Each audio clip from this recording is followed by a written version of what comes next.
About a year ago, I released a video talking about the original 8 Disney princesses and the bad faith criticisms they'd amassed over the years for perceived bad writing and or messaging, and it was in editing the section on princess number 3, Aurora from Sleeping Beauty, that I realised just what I loved about the character. Now, while that is my undisputed favourite film in the Disney animated canon, Maleficent is my number 1 villain and Philip my top prince, liking Aurora always felt like it came with a caveat. Like you would have to preempt saying anything positive about her with, I know she needs to be rescued, I know she doesn't have a lot of screen time, I know she's flat, which she isn't. But it was through making the video that I was happy to cast those notions off and just talk about the character's virtues. And it's been nice visiting the subreddits devoted to Disney and the princesses to see a lot more appreciation for Aurora and the film itself. But a while ago, I saw one post that rubbed me the wrong way saying she was underdeveloped. And I let the thoughts stick with me, so now I have enough of a point to pop out a whole video,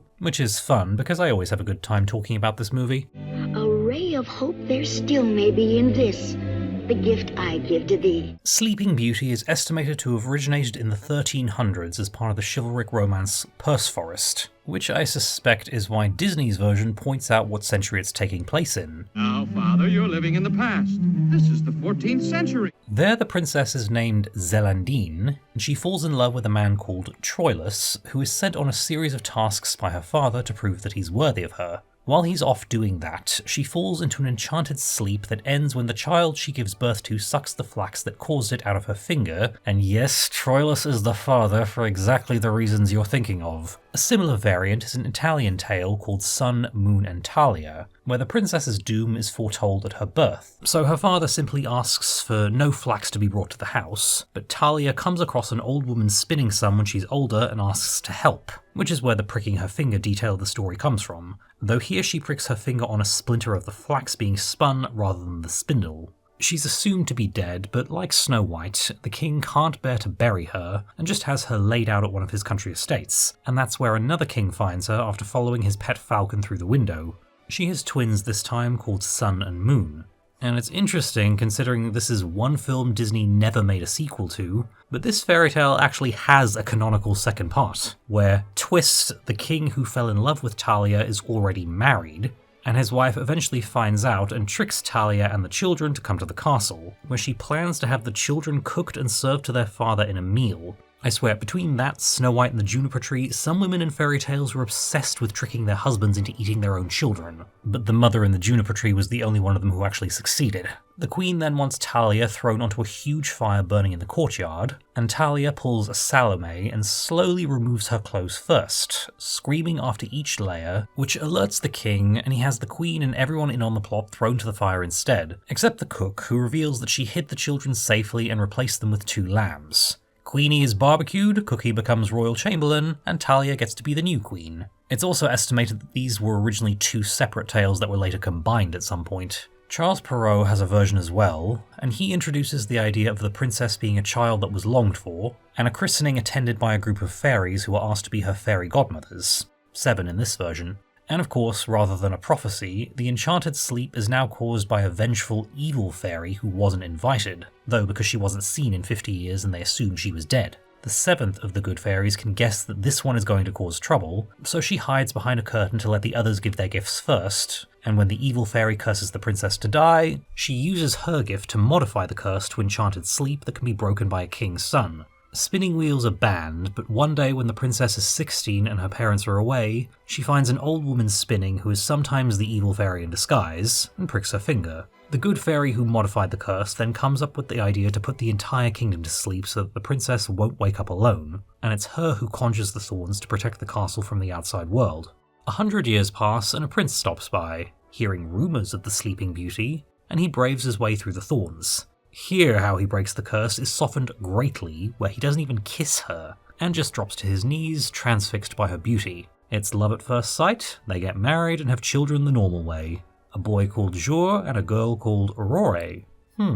There's a part 2 to this one as well, and here it's the prince's mother who plays the antagonist, and she's also an ogress, so this family has layers. And this time she wants all 3 to be cooked. Things play out in a similar way, and when her son busts her, she throws herself into a tub full of vipers and other creatures. The brothers Grimm naturally have a version where their princess is called Briar Rose, or Rosamund in some translations. The fairies are wise women instead, and here is where a kiss from the prince breaks the curse.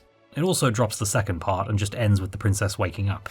I think we're seeing a pattern forming, but we'll put a pin in that and move on to the mouse. It's Aurora! She's here! Disney had considered doing a film based around Sleeping Beauty as early as 1938, right after the success of Snow White, but it didn't even become a possibility until 1950 and a very positive preview screening of Cinderella. As I always say whenever I bring it up, Walt wanted Sleeping Beauty to be the pinnacle of what Disney's animation was able to achieve, and it had to be visually and functionally different from Cinderella and Snow White. Far more epic in scope, featuring battles with dragons, a moving illustration art style, and music from Tchaikovsky's famous ballet. It's funny to read earlier drafts in which Aurora is much more reminiscent of Princess Jasmine from Aladdin, a sheltered rich girl never allowed to leave the castle who one day sneaks out in disguise and meets her prince at a country fair. They also knew straight away that she would not be asleep for 100 years. A full storyboard was finished in 1952 and then immediately thrown out because it was too similar to the previous animated fairy tales, which is hilarious to think of when you take into account how formulaic the last decade's worth of Disney films have been. In order to make Aurora different from Snow White and Cinderella, they introduced a new element of her being raised in a remote cottage in the forest with the good fairies pretending to be her aunts, and her believing herself to be a peasant called Briar Rose, unaware of the danger she's in. They kept the idea of her meeting the prince earlier, them stumbling across each other by chance in the forest, and also gave him a scrapped plan for Snow White's prince where the villain kidnaps him to prevent him from breaking the curse, and now having to be rescued by the good fairies, who will whittle down from 7 to 3. There they are again. The 3 fairies, protecting Aurora from Maleficent, rescuing Philip from Maleficent, and earlier it's one of them who intervenes to modify the curse, and later they put the entire kingdom to sleep until they find a way to wake Aurora. Until they find a way. It almost sounds like the 3 fairies are our protagonists. If you compare Sleeping Beauty to Snow White and Cinderella to work out the differences that Walt strived for, what sticks out? The princess having less screen time, perhaps? In Snow White and Cinderella, the title characters are the main protagonists, with the story being driven by their actions. Snow White flees into the woods for her life, finds the dwarf's cottage and befriends them while trying to start a new life for herself. Cinderella likewise defies her step-family where she can to rescue mice from the traps and remain kind in the face of harsh abuse, rebelling whenever possible and being rewarded for this. Even look at the non-fairy tale films like Pinocchio, Dumbo and Bambi, where there's a clear protagonist driving the narrative. The 3 films released before Sleeping Beauty were Alice in Wonderland, Peter Pan, and Lady and the Tramp. Disney didn't suddenly forget how to tell a story, and actually, let's take a look at Peter Pan. He may be who the film is named after, and be a prominent character, but it's not his story. There it is, Wendy! There's a reason the original book was called Peter Pan and Wendy. It's Wendy who is the true protagonist of the story, where we get insights into her motivations, thoughts and fears, with everything hinging on what she does. And while the 3rd act does involve Peter rescuing her, we're firmly in her perspective, and it's about how she reacts. Peter is both a catalyst for the story to happen, and a more symbolic character, being the personification of childhood innocence and how that isn't inherently a good thing. The princess in Sleeping Beauty is the same, and she always has been. If you were paying attention as I recap the various versions, did you notice the pattern? The story is not about a princess who falls into an enchanted sleep. That happens in it, but it is about a father who has to lose his daughter, an old fairy who takes revenge at being slighted, a good fairy who does what she can to protect her goddaughter, a young man who falls in love and is compelled to rescue an innocent. The morals of the different versions also aren't aimed at the princess herself or the audience members she's supposed to stand in for.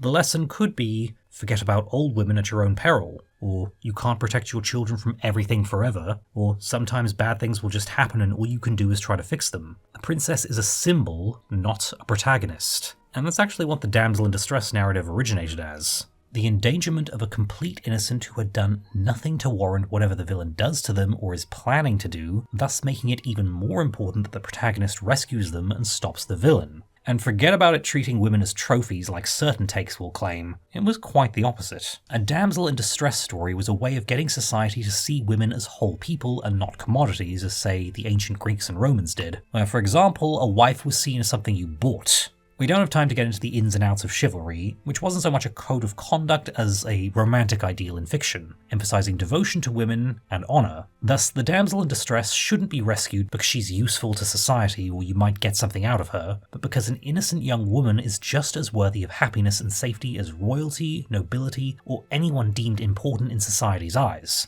And since sons were considered necessary to secure your reign, and daughters could only be used to form alliances in marriage and pop out the next generation of heirs, versions of Sleeping Beauty having the long-waited-for child be a girl was stressing that a daughter is just as worthy as a son, and that the loss of her could be devastating. So the princess is a symbol of what good is fighting for. And Disney gets this, with even Maleficent being about the title character's surrogate mother-daughter relationship with Aurora. Because you can't do a Sleeping Beauty story where the princess is the main character. The story's inciting incident is the fear everyone else feels when the innocent young girl is put in danger. The midpoint is the loss everyone else feels when the curse is fulfilled after years of planning, and the happy ending is when she's woken up and returned to everyone. And there are some feminist circles that declare how Sleeping Beauty shouldn't even be told anymore because the princess has no agency, even though that's the point. Her agency is stolen from her when she's only days or weeks old, or however long it takes to organise a royal christening. And the tension of the story is that she doesn't get to be a whole person because everyone around her is trying to protect her from the curse, with the happy ending being that she now gets to live after an entire life of hiding, albeit in some versions waking up with 2 kids she didn't agree to have, but hey, that's why we're focusing on Disney's version here. And maybe if this was a story where a girl was having to be protected and bailed out of trouble by more powerful men, there might have been a point in there somewhere, but we can't cherry-pick details from the story to make our point. So let's remind ourselves who the actual protagonists are. Most honored and exalted excellencies, the 3 good fairies. Wikipedia defines a protagonist as someone who makes key decisions that affect the plot, whose fate is most closely followed by the reader or viewer, who influences the story and propels it forward, and the character who faces the most obstacles and choices, as well as being opposed by an antagonist. Do any of those describe Aurora's role in the story? No, but it does describe the 3 fairies, Flora, Fauna, and Merryweather, with Flora being the clear leader of the trio. When Aurora is cursed, Flora suggests Merryweather using her gift to change it from death to sleep. They then realise that Maleficent will retaliate and that Aurora is in danger for every moment until she turns 16, and it's their idea to raise her themselves in the forest away from the castle, and we follow them as they prepare to tell Aurora the truth, have to deal with complications in the form of her meeting a boy in the woods, and ultimately fail in their mission to protect her when Maleficent wins at the last minute. Our focus is on their reaction to Aurora falling into the enchanted sleep and what they choose to do about it, putting the rest of the kingdom to sleep until they break the curse, having to rescue Prince Philip from the Forbidden Mountain and guiding him to where Aurora sleeps, also providing help in the fight against Maleficent. The entire story hinges on what these 3 characters do, not Aurora. People seem to be under the impression that this trio are side characters, even though they have the most screen time out of everyone else in the movie and it's them who influence the plot. Even the beats with Aurora keep circling back to what the fairies feel and how they react to everything. We're invited to feel sad for them when they realise they've raised this girl as if she was their own daughter for 16 years, and now that the time is up, they're heartbroken at having to give her away. When Aurora is devastated at being told the truth, their feelings about having to break the news are what we focus on. We're privy to their conversations about how to resolve the pickle of Aurora's thing for the boy in the woods, and we're in the passenger seat to their attempts to break Philip out of the Forbidden Mountain, as well as the final battle. I sometimes call this a perspective flip of the original tale, and I want to retract that statement now. Because, really, this is the tale. The Charles Perrault version anyway. The youngest fairy that Merryweather represents here can guess that the evil one is going to curse the princess, so she hides in anticipation, preparing to use her turn to change the curse from death to sleep. It's also this fairy who swoops in after the princess pricks her finger 16 years later, and puts the entire kingdom to sleep before creating the Shield of Thorns to protect everyone. She's the one being active and influencing the plot. So if you were doing a feature-length adaptation and wanting to expand a character to make them the protagonist, she's the most logical choice. And what's interesting is that the evil fairy in the original is the oldest, and also takes the form of an old woman to lure the princess to prick her finger in some versions. But here, there were plans to have her resemble a more traditional hag or wicked witch, but her animator Mark Davis instead wanted her to be more elegant and beautiful in a sinister way, comparing her to a femme fatale, where she is both attractive and menacing at the same time. And on the flip side, 2 of the good fairies are imagined as old women, who pose as Aurora's maiden aunts, with Flora being the wisest and the most powerful. And I've had people point out that society's obsession with preventing aging has gotten to such an absurd degree we've essentially lost the archetype of the crone in fantasy, or at least it doesn't have the same prevalence it used to. Indeed, look at the 2010s live-action versions of both this and Cinderella. The fairy godmother goes from an older, grandmotherly figure to become younger and more glamorous. And to be clear, I like Helena Bonham Carter in the role. Moana's grandmother now has to die at the end of the first act to motivate her to leave the island, with an air of make way for young talent, rather than being an eternally present source of wisdom like Grandmother Willow is for Pocahontas, where Grandma Tala's spirit advice is just comforting Moana, but Grandmother Willow is telling Pocahontas, yeah, you made this mess so you have to clean it up or else people are going to die. The crone is supposed to be a source of wisdom, and yeah, sure, comfort in the sense that you'll be told what's best to do, but not an echo chamber. Young man, sometimes the right path is not the easiest one. Moana is expected to figure things out for herself, while Pocahontas eternally listens to the thoughts of someone older and wiser who is willing to lay down the harsh truth in a kind way. And in the Maleficent movie, the characters who correspond to the 3 good fairies are made stupid, mean and incompetent, with all their good moments being given to a younger and more attractive Maleficent. Which is sort of the antithesis to the original, where Merryweather is the clear youngest fairy, and presented as hot-tempered and impulsive, needing constant reminders to listen to the 2 who know better. But the 16 years are almost over. We're taking no chances. And yeah, even though Merryweather is the one who delivers the harsh truth here, it's still her who messes things up for them and leads to Maleficent finding their hiding place. And it circles back to what decisions Flora has to make for the collective. And yeah, Fauna is the comic relief, but this incompetency is because she's trying to make a 6-layer cake when she's never cooked before. And since she's implied to have been the one who took care of Aurora, we can infer that since that's a healthy young woman dancing around the forest, Fauna was quite competent at the assignment. And even though she's terrified at the thought of going to the Forbidden Mountain, she shows up and does her part to rescue Philip. In a lot of ways, Sleeping Beauty has this divine feminine energy that the rest of Disney's more in-your-face girl-bossy narratives don't, and it feels more feminist, or at least feminist-leaning because of it. Since we're following an ensemble of 3 women with different views and perspectives, learning to solve a problem, they're up against an equally if not more powerful woman, and it doesn't nerf the men in order to prop up the women. It's got a vibe that says, everyone has their own part to play, or let's fight alongside each other rather than against. It can be a little frustrating, well no, actually a lot frustrating, that this movie has all this brilliance sprinkled in there, and some people almost go out of their way to undermine or dismiss it because they assume the princess in a Disney film is automatically the main character, or even that a princess needing to be saved from an enchantment is a strike against its credibility, when anyone with media literacy will tell you it is not the ingredients, but how they are used. And this isn't my own personal headcanon. This feels very deliberate if you even compare Aurora's design to that of the 2 princesses that came before. While all 3 are beautiful, and this could just be down to the Disney artists still getting used to animating realistic humans, Snow White and Cinderella come across as more accessible. Snow White is the sweet, innocent girl who seems designed to prompt the must protect at all costs feeling in the audience, and Cinderella is the down-to-earth, hard-working sort you instantly want to root for. Their designs put you in their perspective, or at least in the passenger seat for both their journeys. They were both inspired by contemporary movie stars such as Janet Gaynor and Claudette Colbert for Snow White, and Grace Kelly and Ingrid Bergman for Cinderella. And although those starlets were glamorous and considered some of the most beautiful women in the world, there was a wholesome, every woman quality to their personas, or at least a warmth and accessibility that invited you in. Aurora, on the other hand, there is something very mystical about her whole appearance. As opposed to, say, Cinderella's shoulder-length strawberry blonde hair, Aurora's hair is much longer, even tumbling to her waist and breaking with the contemporary fashion of the 50s,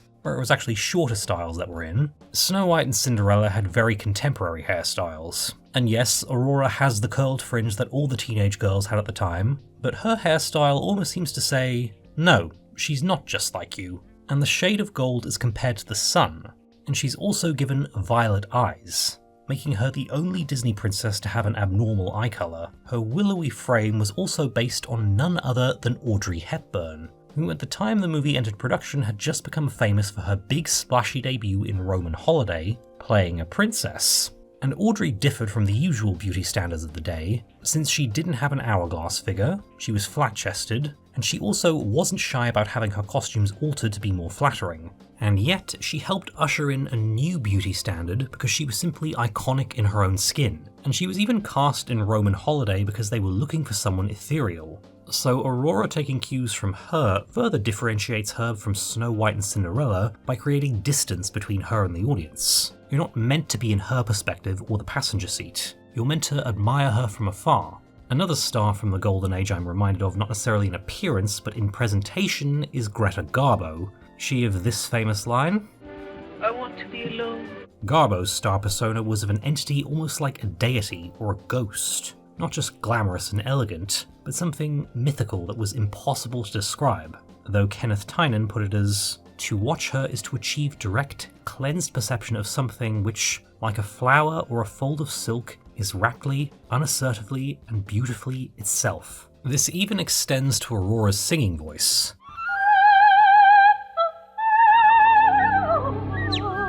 Now, while Snow White was a soprano too, specifically a coloratura soprano, as Adriana Castellotti was classically trained and came from a whole family of opera singers, the music of that film drew more from operetta. And while that might have been seen as somewhat old-fashioned at the time, it was still familiar, and used to help audiences engage with an animated heroine as they would a live-action one, by having her sing in a recognisable way.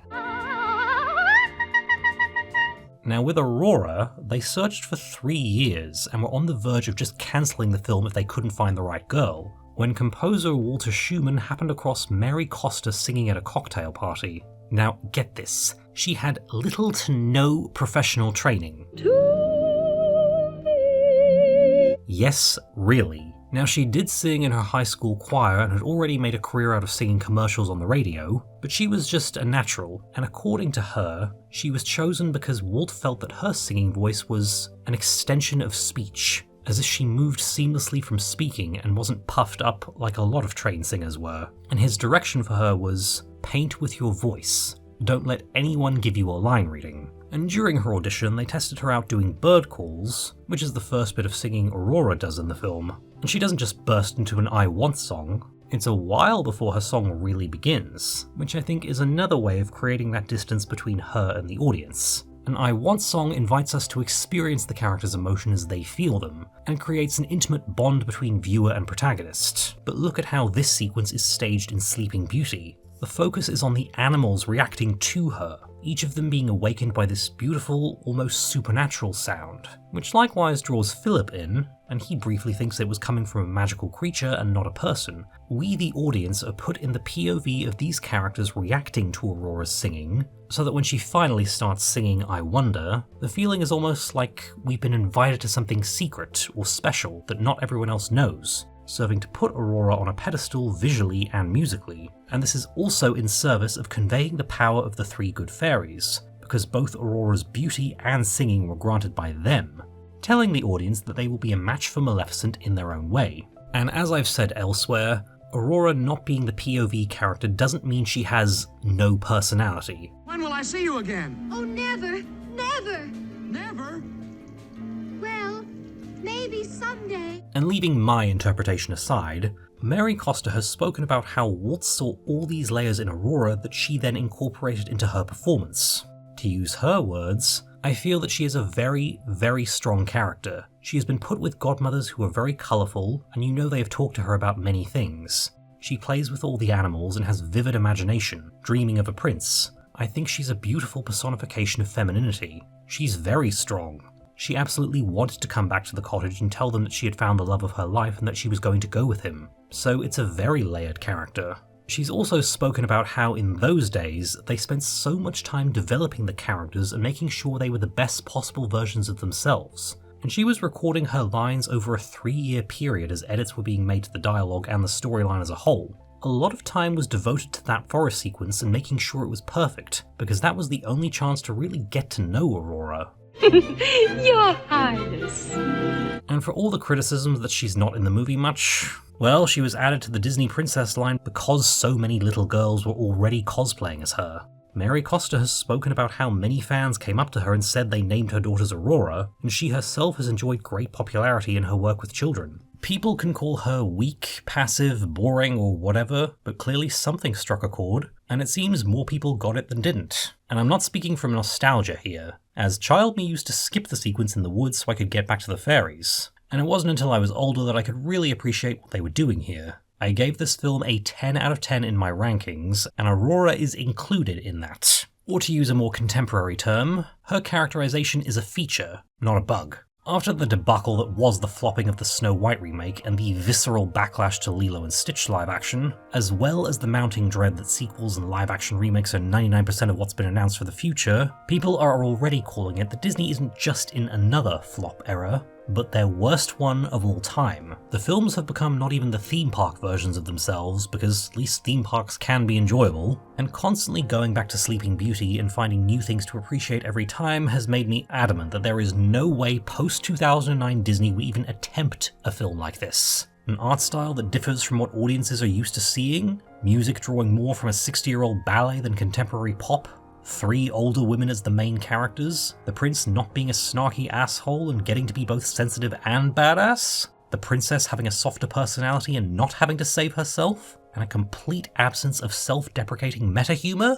They wouldn't dare. Well, maybe, but the christening scene would have probably had the baby Aurora jump up from her crib to declare, "I don't consent to being cursed," and advertise the fuck out of it being a great feminist masterpiece, and we'd be lamenting that whoever played Aurora was a real talent who deserved a better movie. The Renaissance brought Disney back to prominence by building on its legacy, not shitting over it, and you can only dismantle and deconstruct for so long before you have to offer an alternative to what you're tearing down. And when you don't, people just look back to how things used to be and say, nah, didn't need to be deconstructed, it was perfect as is. People working on Sleeping Beauty knew what they were doing with Aurora and the film as a whole, which is more than what we can say for the Walt Disney Company today. And of course, it's time for the shameless self-promotion part of the video, so if you also like a fantasy story with a belligerent red-haired woman as the protagonist, do check out my latest book, Joanna and the 12 Crowns, a sword and sorcery retelling of the 12 Dancing Princesses fairy tale, which you can find on Amazon at the links below. Your boy also just finished the first draft of the sequel too, so eyes to the description where you can find all the necessary.